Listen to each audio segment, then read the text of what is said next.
ஒரு பயிர் பண்ணுறோம் அப்படின்னு சொன்னால் அதுக்கு வந்து முக்கியமானது விதை, மண், அது எந்த பருவத்தில் வந்து நம்ம பயிர் பண்ணுறோம் அப்படிங்கிறது மூணுமே முக்கியம். இப்போ அது போல தான் ஒரு கரு உண்டாகணும், ஒரு குழந்தை வந்து ஃபார்ம் ஆகணும் அப்படின்னு சொன்னால் இந்த கருமுட்டை மற்றும் விந்தணுக்கள் ரெண்டோட குவாலிட்டியும் முக்கியம்.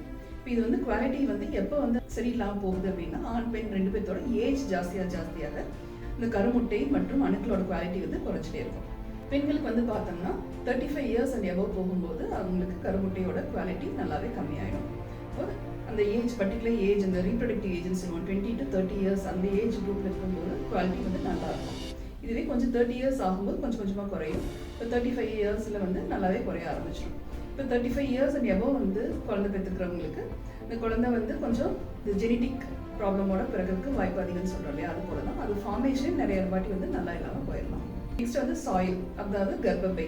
கரு வந்து பதிஞ்சு வளர்கிற இடமான கர்ப்பப்பை வந்து நல்லா இருந்தால் தான் அது கரு வந்து நல்லா பிடிச்சு வளரும். இப்போ கர்ப்பப்பையில் இருக்கக்கூடிய சில பிரச்சனைகள், அதாவது ஃபைப்ராய்டு கட்டி அது மாதிரி ஏதாவது இருந்ததுனாலும் கரு வந்து நல்லா பதிய விடாமல் பண்ணிடும். அடுத்தது வந்து அடினோமயோசிஸ் அப்படிங்கிற கண்டிஷன், அதாவது கர்ப்பப்பையே கொஞ்சம் வந்து வீக்கமாக இருக்கும். அந்த மாதிரி இருந்தாலும் ரத்த ஓட்டம் நல்லா இருந்தாலும் கரு வந்து நல்லா பதியாமல் போயிடலாம். யூட்ரைன் ப்ராப்ளம், செப்டேட் யூட்ரஸ், கொஞ்சம் யூட்ரஸோட ஷேப் வேரியேஷன்ஸ் இருக்குது, கன்ஜெனிட்டல், அது பிறவியிலே அவங்களுக்கு வந்து இந்த மாதிரி சில ப்ராப்ளம்ஸ் இருக்கும். அது வந்து கொஞ்சம் ஐடென்டிஃபை பண்ணாமல் இருந்தாலும் அது வந்து கருத்தரிக்கிறதுக்கான சான்சஸ் வந்து கொஞ்சம் குறைவாக இருக்கும். அடுத்து வந்து பார்த்தோம்னா டியூபல் ப்ராப்ளம்ஸ்.